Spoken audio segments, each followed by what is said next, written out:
Do you want to know how to sort out your appraisal quickly and effectively? Well, in this video, I'm going to talk through exactly how to do that, and I'm joined by Dr. Zoe Norris to explain that process clearly for you guys. Let's tech enhance your primary care and learning.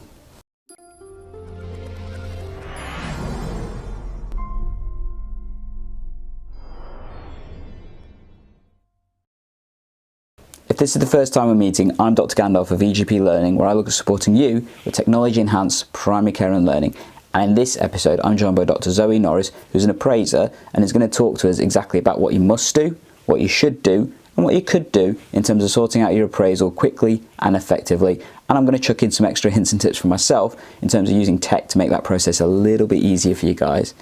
If you've got any feedback, love to hear it in the comment section below, or you can contact me on Twitter at DrGandalf52 or at EGP Learning. Also, we're on Facebook, Instagram, YouTube, all the various platforms, including the podcasting ones. And I'd love to thank the GP Task Force for sponsoring this video in terms of making it available for you guys. Anyway, should we get straight to the video? Shall we begin? Hi guys, so today we're joined by the amazing Dr. Zoe Norris, who's going to talk to us about appraisal. How are you doing, Zoe? I'm good, thank you. A little bit hot. It's the hot weather at the moment. Yeah, so we apologise to all of our viewers and stuff that can see us because we are both a little bit sweaty. It is the hottest day of the year today when we're filming this, so we apologise for that. But hopefully you get to see some amazingly hot stuff as well in terms of how to sort out your appraisal, because it's the one thing I know that a lot of GPs really find frustrating and at times challenging, but can be a really useful and important kind of thing to do because it can help improve care, not just for patients, but I think also in terms of ourselves and stuff. And I know I appreciate my appraisal, which is actually in a week's time. So yeah. Panic. Yeah. So anyway, over to you, Zoe. Do you want to just introduce yourself for our viewers and listeners? I'm Dr. Zoe Norris. I'm a GP up in the East Riding of Yorkshire. I've been an appraiser for probably about 4 or 5 years now. And alongside that, I do clinical work through Yorkshire Medical Chambers, which is a locum chambers. So lots of peer support, mentoring, lots of support with appraisal from that point of view. I also am a clinical director of a primary care network, which involves a lot of meetings and form filling. And I'm a lecturer for MB Medical Hot Topics courses, or do a couple of other things with our CCG on the Exceptional Treatments panel, and have 2 small children, a husband and a dog, all of which you might see at some point this evening, but I think hopefully we'll be okay. Yeah, so we're going to have a repeat of the BBC video with the kids running through and the person jumping to try and say, yay, awesome video.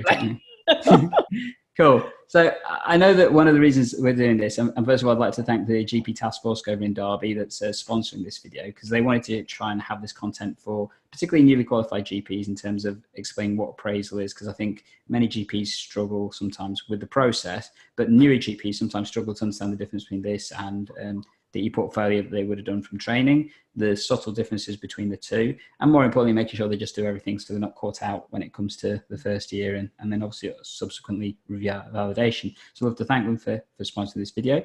But I guess the first question I would have is, could you kind of summarize what appraisal is in a couple of minutes or so? So appraisal is the annual process that every GP who has qualified goes through in order to demonstrate that they are up to date and fit to practice. And so it's a much more light touch compared to the eportfolio. There's much more autonomy, much more choice in terms of what you do in your individual appraisal.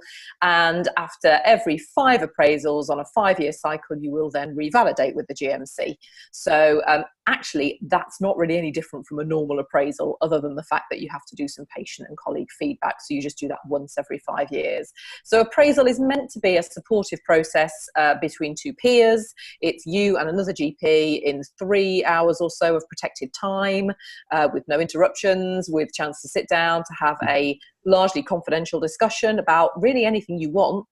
And one of the things I'm often saying to colleagues is, this is your appraisal. And if they want to spend 3 hours telling me about how crappy their current job and one of their partners is, or 3 hours complaining about their husband, or 3 hours talking about their PDP, that's up to them. It's their choice. So it's meant to be a supportive, a facilitated process, and it's about the individual GP rather than about ticking boxes. That's the theory. And in practice? In practice, I think lots of people might disagree with that. And what I found, and one of the reasons I wanted to be an appraiser, is that I had a rubbish appraiser.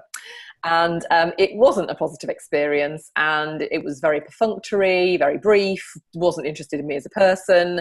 And I thought, oh, I think I could do this better.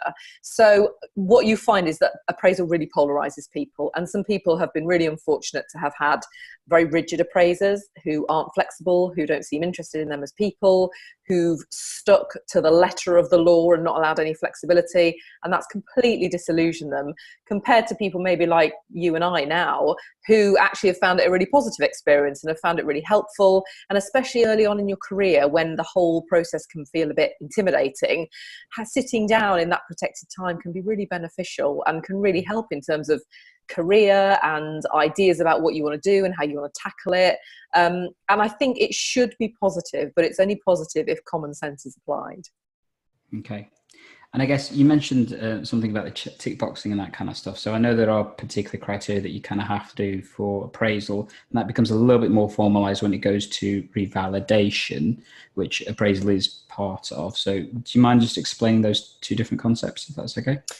So the idea is that your annual appraisal, so what you have to do each year, you'll be given some guidance on that. So how much learning you have to do, and how many different types of various events you need to include. And we'll talk about that a bit later, I'm sure.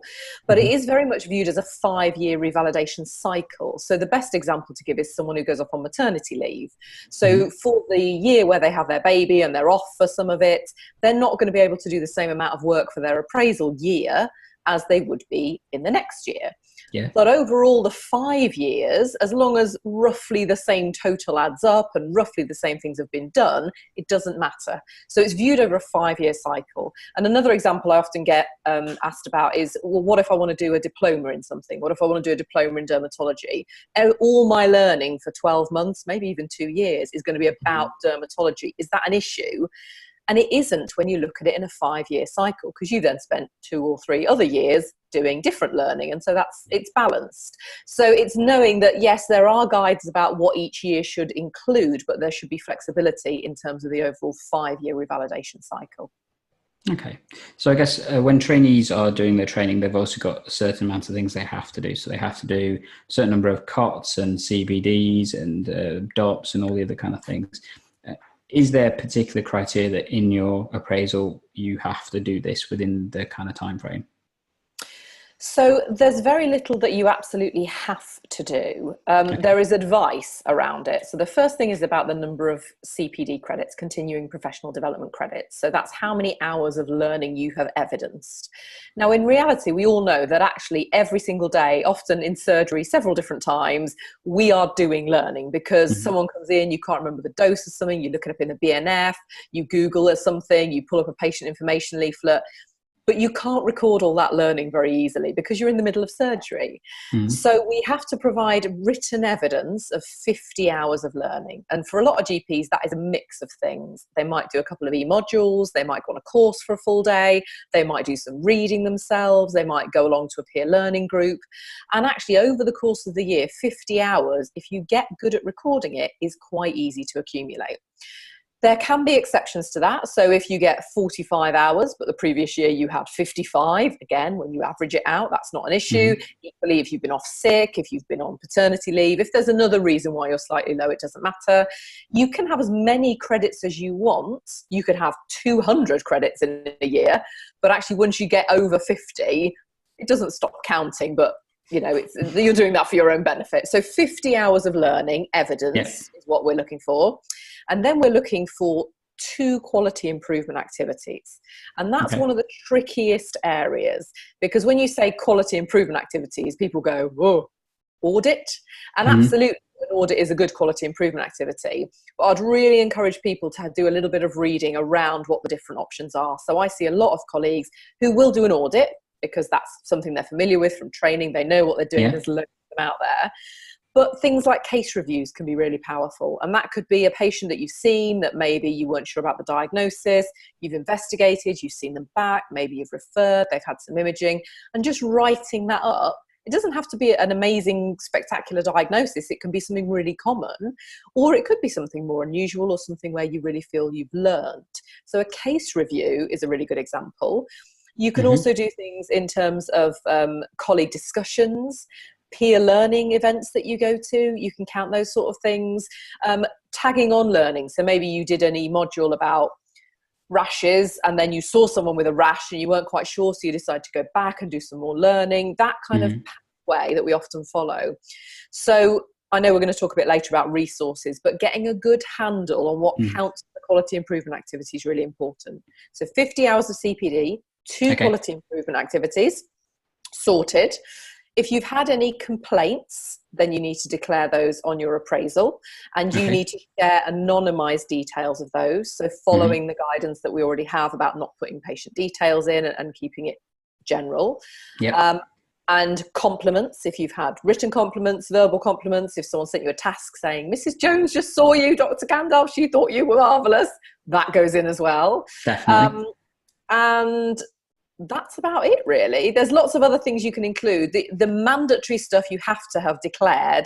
You have to have said if you've had any GMC level significant events. Okay. And the terminology significant events can be a bit confusing, because we often say significant events in practice if you've given someone the wrong prescription. You know, you've had 2 patients open, you've picked up the wrong script, you've given them the wrong one. We say, oh, there's been a significant event. In the world of appraisal, significant event now means something where there's been actual or possible significant harm, where the GMC would want to know about it. So on all of the appraisal toolkits, there's now a little bit saying, I have or haven't been involved in any significant events. The vast majority of us every year will tick no. Okay. Most things come under quality improvement activities. So if you did make that mistake of giving someone the wrong prescription and they realised, or the chemist realised, that would go under a quality improvement activity. You'd do that as a case review, a learning event. It's not GMC level. If you gave someone the wrong prescription and they took a medication that they were allergic to and they dropped down dead as a result, more likely to involve the GMC potentially, probably going to go under significant events. So you have to declare whether you have or haven't had any of those. And if you're not sure, you can ask your appraiser. And you also have to sign off to say that you are fit and healthy. And if you have any health problems, that you are dealing with those appropriately. And also you have to make a probity declaration to say that you are meeting the GMC's criteria on good medical practice. And as I'm saying all this, I'm thinking, this doesn't sound as simple as it did in my head. Yeah, sounds a little bit more involved, but admittedly, honestly not. Those declarations are generally quite quick. And like you said, apart from if you've unfortunately had a significant event, that GMC kind of level, I guess, would things like the professional advisory groups count as that GMC kind of level? Because they're the more regional versions, aren't they? Yeah, no, so it's really interesting, actually. So as an appraiser, they separate performance issues and appraisal. Okay. So if I have an appraisee who is undergoing PAG or involved with the GMC, whether they choose to tell me about that is entirely up to them. So those count as performance issues. So if you're involved in PAG, you're involved with the GMC, if you want to tell your appraiser, you can, but you don't have to. And often the reason appraisers find out is because either someone volunteers it because it's part of the wider picture and they're happy to, or because it started as a significant event and has then built from that. And remember, you have each appraiser for 3 years. So if you're happy with your appraiser when you see them at the first year and you feedback that you're happy with them, you'll keep them for 3 years. So often we do see these things build sometimes, and we know a little bit about the history. But as always, if you're not sure, ask your appraiser and say, well, this is a rough outline of what's happened. Should I put that in, and where should I put it? Or you can ask for advice from the appraisal team if you don't want to ask your appraiser. Okay. So basically your 50 hours of credits on average a year. You've got your 2 quality improvement activities. You've got your declarations. Basic life support, where does that fit in this whole kind of... Yeah, so there's a fascinating difference. I say fascinating, it's the kind of thing that I like as an appraiser. There's a really interesting difference between mandatory training and kind of expected training.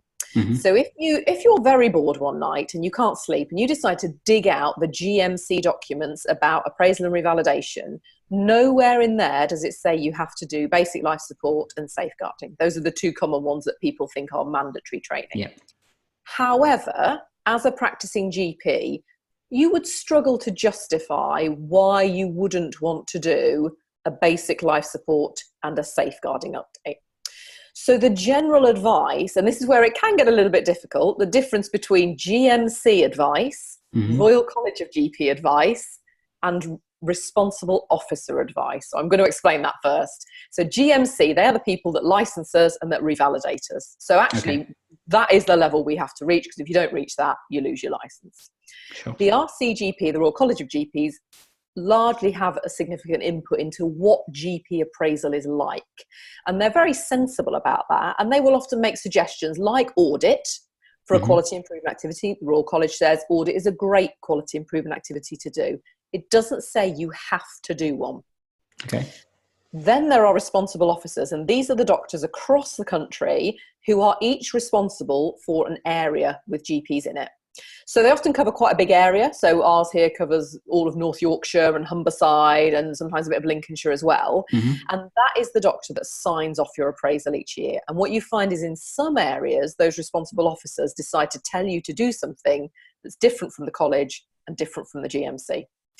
So the basic life support and the safeguarding, most appraisal teams, most responsible officers will ask you to have done an annual update on your basic life support, which we all do anyway, don't we, in some form. It doesn't matter if it's e-learning, if it's face-to-face. That's a generally sensible thing to do. Safeguarding, you're asked to do every 3 years. And again, the advice on that is changing a little bit now, but the Royal College have more information. But those are the two big ones. There's then some organisations who will say to you things like, well, you've got to do your manual handling because that's mandatory training. It's not really, is it? It's not mandatory training. And the question I try and encourage appraisees to ask is, thank you for telling me that. Can you tell me where it says that I need to do that? Polite smile. Okay. Yeah. That's the question. And that's not being arsey. That's just trying to whittle down. Well, hang on a minute. Is this the GMC telling me I need to do that? I've got to do it. Is it the college recommending I do it? I probably am going to do that. Or is it someone, maybe an individual appraiser or an individual responsible officer, who actually is saying something completely bonkers that no one else does? And that's where you sit. So I think it's really good practice to do your BLS, your safeguarding, make sure you're up to date with those. Often you will be asked to reference those in your paperwork. And as I say, you're not going to win an argument in terms of, well, I didn't think it was important to do basic life support training. True. Yeah. Okay. So we've got some mandatory stuff. We've got some highly recommended stuff. I guess, is there anything that you could suggest to people that would be quick wins for those people that get to, a week before their appraisal and they've got a few more things that they need to do, just to get it over the line kind of thing? So I think quick wins, as I said, I think case reviews are always really good. And that can literally be the last patient you saw, so you can start with female patient in early 30s came with rash. I was unsure as to diagnosis, so I looked at this website and then linked to the website, realised it was pityriasis versicolor, and looked up the latest guidance on that, which is here, realised that actually I'm probably not prescribing enough ketoconazole for that scenario, so now I make sure I do that. And I've shared this learning with my colleagues in the practice as a way of improving their knowledge. So, and that's not glamorous, that's not amazing, that's not incredible diagnosis, but you have seen a patient, recognised a need, you've sought out some education on it, you've made sure you're up to date with the latest guidance, and you shared that learning with some colleagues. So those types of things are really important. And that's a very quick and easy way. With 2 or 3 patients and a little bit of reading, actually you can bump your scores up quite quickly. The other thing is e-learning. Sit down for a couple of hours and whiz through a couple of e-learning modules. And a lot of people use those quite a lot because they're so flexible. Sure. And definitely agree with that. So we're going to talk about some resources and tools, and we'll come to that in a second. I guess just before we move on to that, any particular tips you can give to, like I said, a majority of people hopefully watching this are going to be newly qualified GPs. So they would have just finished their training and they may not have had their first appraisal, that kind of stuff. And they've got a bit of a lag period before they kind of get that potentially. So finishing typically starting in GP practice in August, they may not get their first appraisal till, it's their birthday month, if I remember rightly. Yeah, it depends a little bit where you are. Sometimes some places will bring it in line with your revalidation month. So Okay. it can move a little bit. It depends where you are. And then obviously they may need to do something in that time. How would you kind of describe or recommend they start that kind of process? So the commonest thing I see is people who are newly qualified doing too much for their appraisals. Okay. And that is because they have their Yeah, that was me. eportfolio hat on. It was me too. They've got their eportfolio hat on and they are used to writing reams and reams of reflection. Yeah. So all of those things we talked about, your 50 hours of learning and your quality improvement activities, as an appraiser, what I need to see is that you can reflect on your practice. I don't need to see reflection on every single entry in your appraisal toolkit. I don't need to see reflection on every single hour of that 50. And honestly, I don't really want to. It'll take me ages to read it. What I want to see is that on the things you've put on that maybe have lots of credits. So if you went on a full day course, 6 hours of CPD for a full day course, I want to know what you learned from that. That's 6 hours you've claimed. That's quite a lot. So I expect there to be reflection on that. I expect there to be reflection maybe on a couple of other pieces of learning that you've done, definitely on your quality improvement activities, because that's where the real meaty stuff often is, and certainly on any complaints, any other significant events. Do not write stuff for everything. Okay, you don't have to.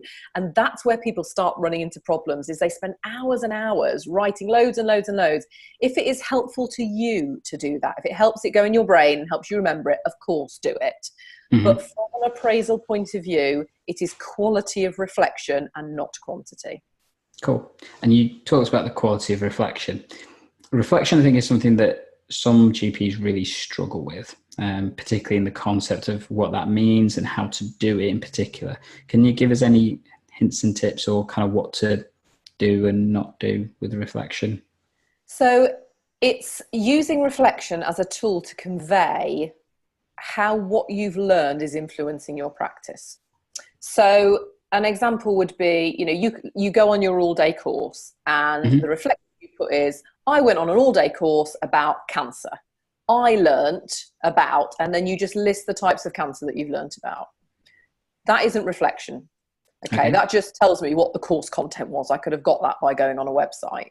I want to know, how has that changed your practice?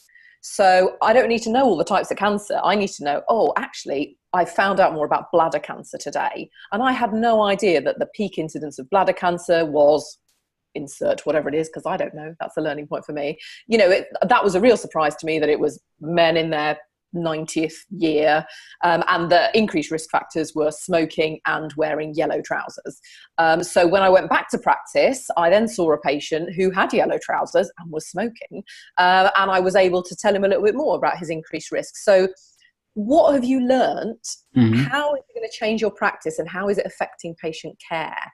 And if you focus on those, that shows me as an appraiser that you understand how you learn.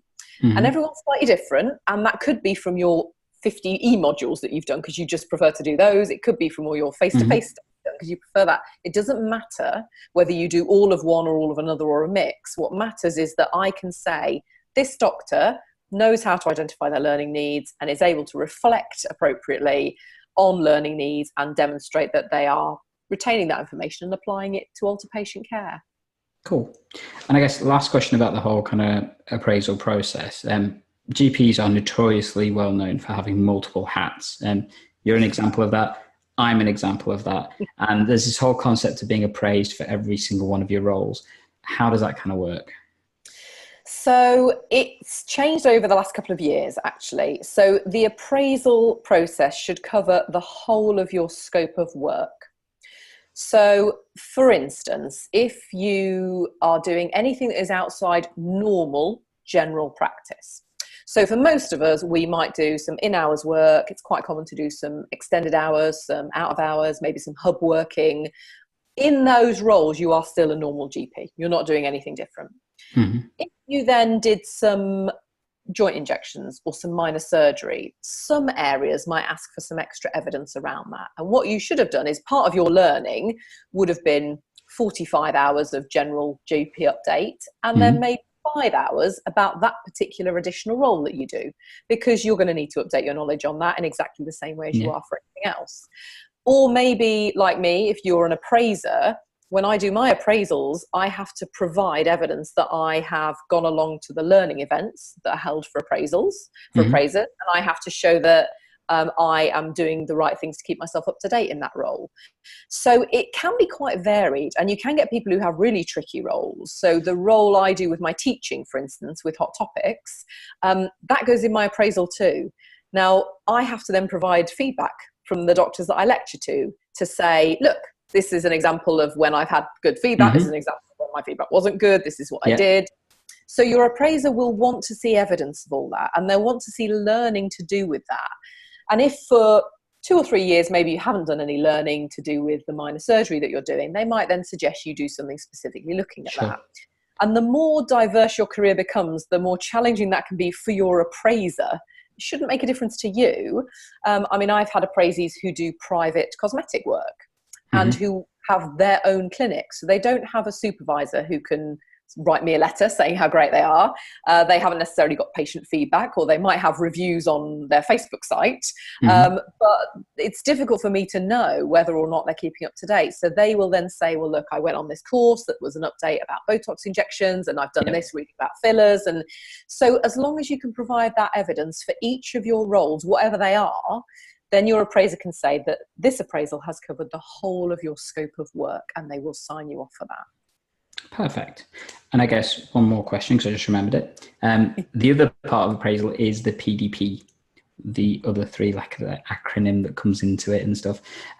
Any, I guess, advice or tips in terms of dealing with PDP? Because I know different people do that differently. And so PDP is your personal development plan, and when you qualify, some GP trainers will set you a PDP for your first appraisal, but not all. So if you're getting your first appraisal paperwork and thinking, God, I haven't got a PDP, don't worry, it doesn't matter.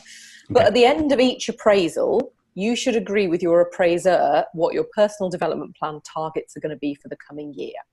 There is no set number that you have to have. A lot of people end up with 3. Not everyone. It's just kind of plucked out of the air. And usually they have to be SMART. And I think most of us are familiar with SMART, aren't we, from our e-learning, eportfolio. So specific, measurable, actionable, reproducible. I believe so. And timely. So you can see how up to date I am with SMART. But they need to be, they can't just be things like, I will go on an excellent ME medical GP update course. Particularly presented by Zoe. Especially presented. But, that's not very specific. It tells me you're going to go on a course. Okay, but why? What learning need are you trying to address on that course? So if you said, I recognise that I need to update my knowledge on the management of COPD, in order to do this, I'm going to look for a general update course that also includes some COPD management. Then I'm going to reflect on it. Then I might do an audit. So it needs to be more detailed. So a lot of people will end up having a couple of clinical PDPs about either something that they have a particular interest in, or they feel that they want to upskill on, or they're aware there's new guidance and they haven't had a chance to read it, so they put it in their PDP to kind of motivate them. And then people might have something to do with another role. So it might be to do with, if you're a partner, maybe something to do with practice management, maybe to do with PCN, maybe to do with a role at the CCG. And then I always encourage my appraisees to have one PDP that is nothing to do with work.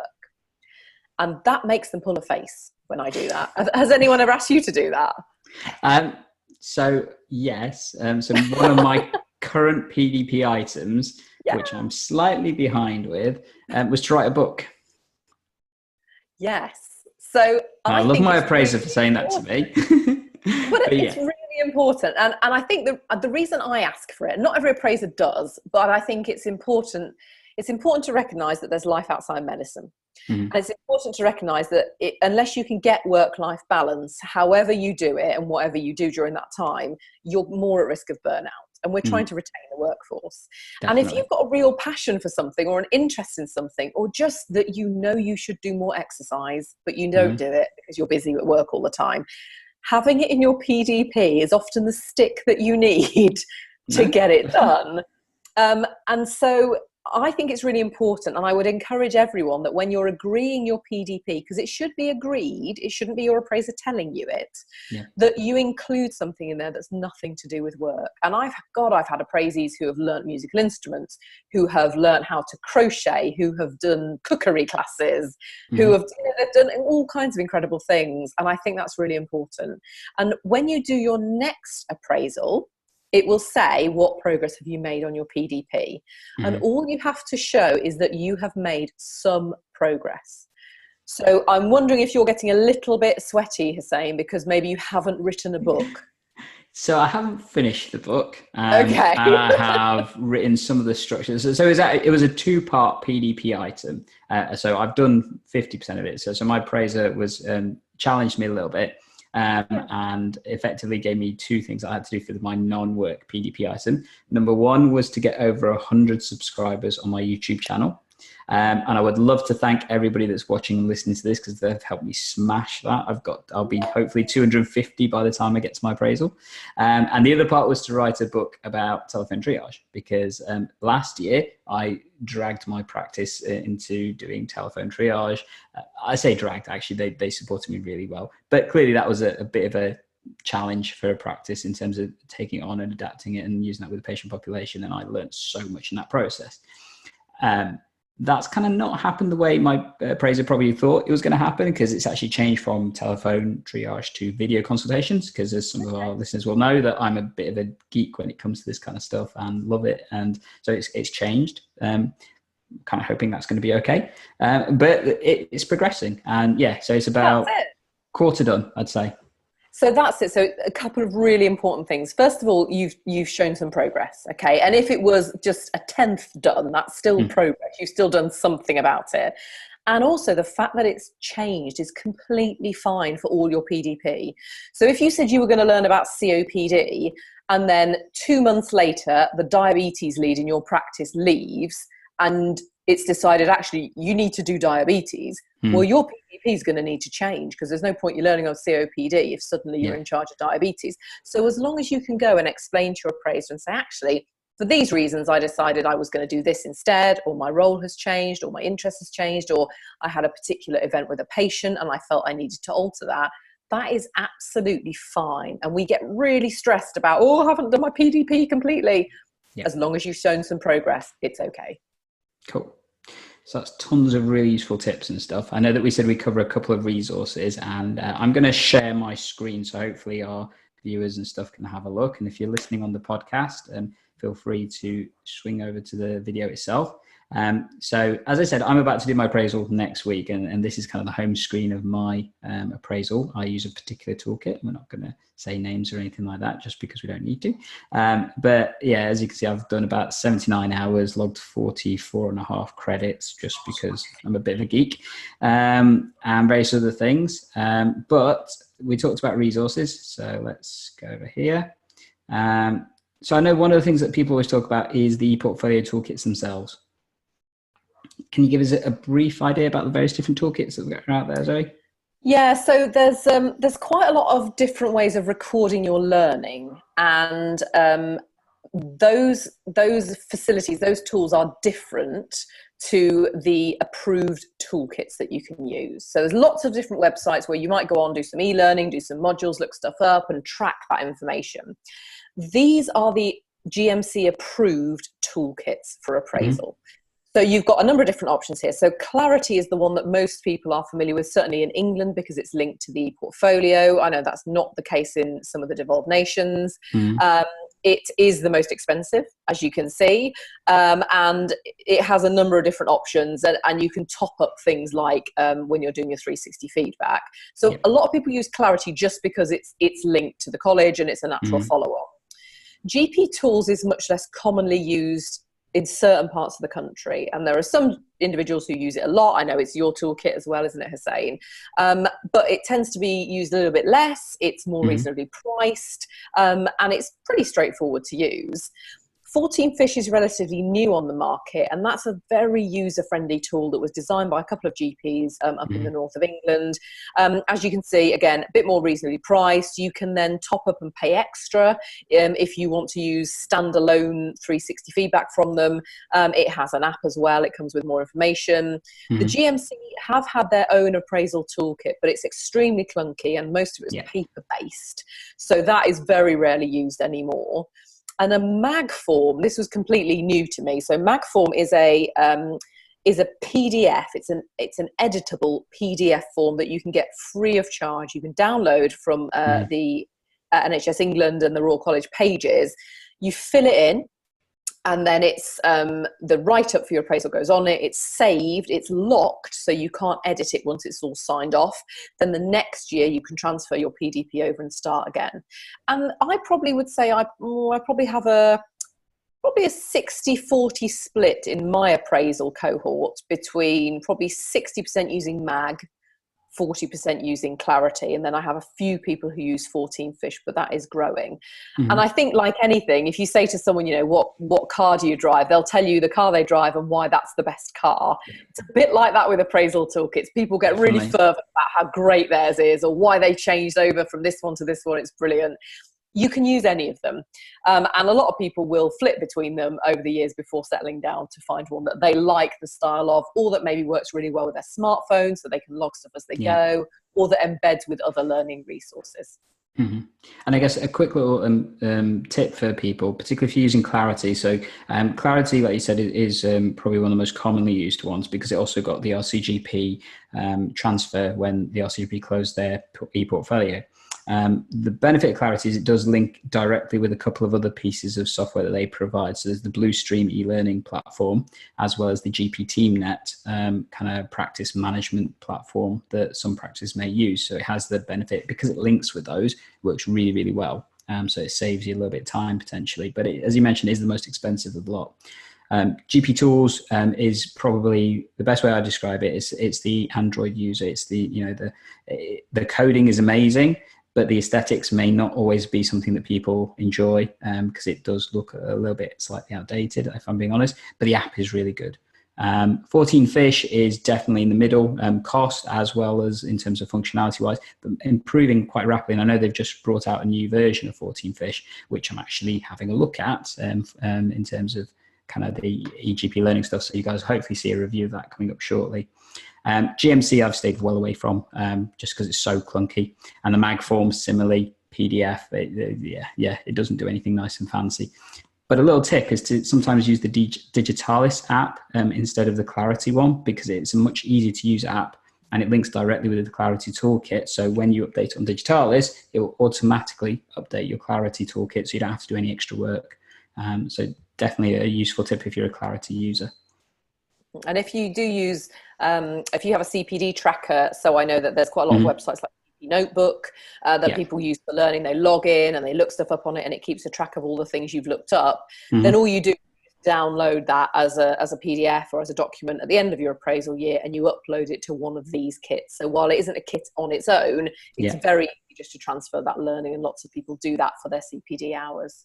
Definitely. And I think my personal recommendation I would say to people is, if you wanted a piece of kit that effectively helps you track your learning across any kind of web platform, I'd actually recommend this one. So it's something called Wakelet. And for our listeners and viewers, they'll know that hopefully that I've done a video on this. So you're more than welcome to have a look at that. It's basically a way that allows you to track any online resource that you've looked at, whether it's e-learning, whether it's a web page, whether it's a YouTube video.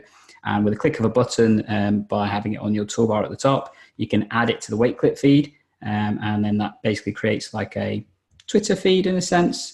So hopefully it will scroll down, but it's paused. There we go. Of the various different things in time order. You can even stick little comments on it if you want, and then just put that link into your portfolio, and you've got a trackable resource of everything you've looked at, read, learnt, etc., etc. It's dead easy to do. And it's free. Can't really complain. Yeah. I know we're running a bit short of time, but there's loads of other resources out there. One of my quick little things I tell a lot of the trainees, and I hopefully you'll agree with me on this one, but you talked about the non-medical stuff. One of the things I tell a lot of people to potentially consider is to improve their typing speed. because actually it makes a significant difference in practice if you can type quicker. And my personal recommendation is to use this website called Keybar, mainly because it makes it like a game. And I'm happy to link the video that shows you how to do that, because I'm aware of time, so I was hoping to show people, but I think it's probably better to have a look at the video and stuff, but it is quite a cool little thing. 5 minutes a day on this, I increased my typing speed by 20% over a month. Wow. I've had an appraisee who set that as one of their PDP, and I thought they were bonkers to start with, but it's made a huge difference to their day-to-day practice. Definitely. Personally, I recommend this to everyone who I come across, in terms of, if you want a quick and easy PDP item to sort out that actually will help you in practice, this is it. Definitely. Right, I'm going to remember that. There's loads of other resources out there in terms of e-learning. There's tons of things like the RCGP. Obviously, they have their own online learning environment. Quite a few other organizations have extra toolkits and webinars and all that kind of stuff. And we're seeing a lot more of the kind of webinar learning come into play, even by NHS England. So Zoe will hopefully know as clinical directors, and we've been bombarded with kind of support and stuff to try and help us. And loads of it in the form of webinars. Annoyingly, at times that you can never participate. Yes. But thankfully, the benefit of webinars is that you can look at it later. Personally, as many people know, I'm a massive fan of podcasts. Dead easy way to learn something, and there's loads of really cool ones on there, even including my own slight declaration there. But in terms of clinical stuff, again, the RCGP is a really good one. Primary medicine podcasts are really good. And there's the primary care bulletins, which I would highly recommend. So it's not on that list, but started listening to it's a couple of GPs that just started down in Wigan. Really awesome little podcast series that does clinical updates on various topics and stuff. And there could be loads of other things. My last little hack I'm going to tell people, just because we're running a little bit short of time. You mentioned about complaints and comments and compliments and stuff. A really simple way of tracking them is to use a PDF scanner app on your phone. So my personal recommendation is something called Cam Scanner, which is available on all different kind of formats and stuff. And the reason being is that when you take the picture, you can then just quickly scrub out the bits with a marker pen on the screen, like the patient identifiable information, and then store it. So there's no patient identifiable information on it. And then you can easily link that to your appraisal, or you can download it later on when you want to and stick it in your appraiser however you want. Or like I said, just use a web link and things. And I find that's a really simple way of doing it. So you're not having to worry about tracking pieces of paper, carrying them around, all that kind of stuff. Because as anyone who knows me, I lose paper like anything. So definitely not a great thing for me to do. Any other quick little hints and tips you would suggest to our kind of audience? Well, I think the two things that would come to mind from what you've just said is, so first of all, whichever way you choose to record your learning and whichever toolkit you choose to use, it is your choice. Your appraiser cannot tell you what to use. And my appraisees don't ask me. If they did, then I can tell them what my personal preference is. But it's not up to your appraiser. So please don't ever feel pushed that you can't use a certain toolkit. If it means your appraiser needs to learn how to use the appraiser bit, well, that's what they need to do. So it's your choice. And my go-to website, if I have queries about appraisal, is the RCGP Mythbusters document on appraisals, which Google quickly and easy, RCGP Mythbusters appraisal. It will come up, and that is really worth you spending 20 minutes, especially if you're newly qualified, reading through, because it answers a lot of the common questions. It covers a lot of the things we've already covered, and it also helps to address a lot of the common myths and misunderstandings that come about.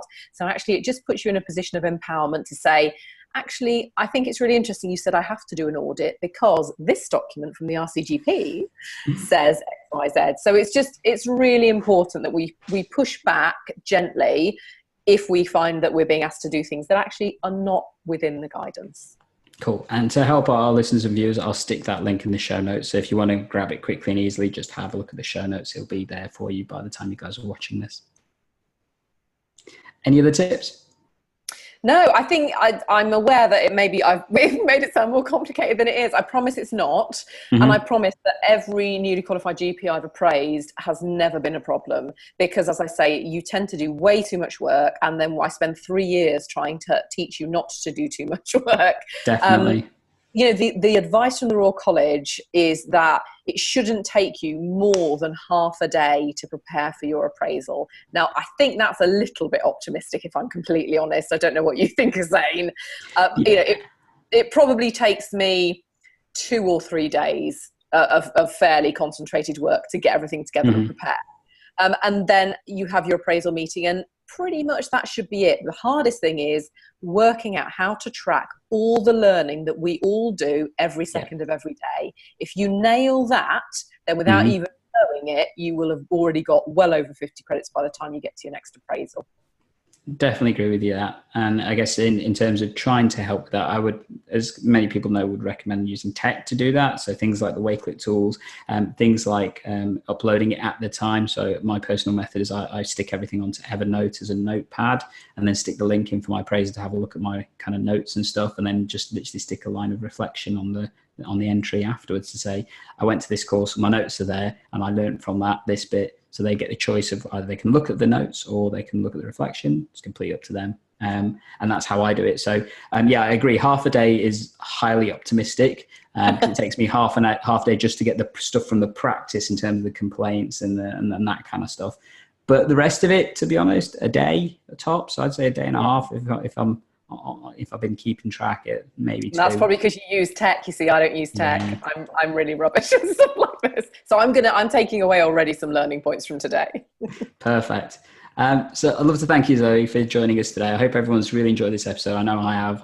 It's been great to speak to you and also learn from you in terms of the appraisal process and stuff. And hopefully this video and this episode will help our peers and stuff to basically demystify the whole appraisal process and make it a little bit easier. Again, I'd love to thank the GP Practice Task Force over in Derbyshire for sponsoring this video and basically making it reality to get this kind of content out there and stuff, and hopefully help all of you guys as much as possible. So yeah, love to say thank you, and we'll catch you all hopefully in the next episode. So GP learners, I hope you found that video useful. Again, I'd like to thank the GP Task Force for making this possible by sponsoring this video. And as always, if you've got any feedback, make sure you leave your comments in the section below, or you can contact me on Twitter at DrGandalf52 or at EGP Learning. And as usual, on all the other platforms, Facebook, Instagram, YouTube, LinkedIn, and on the podcasting platforms. Really would appreciate your reviews of this video in particular, because we've taken a bit of effort to get this sorted, and I'd love to know what you guys think. Anyway, as always, EGP Learning is here to help save you and your patients time by tech enhancing your primary care and learning. Catch you in the next episode.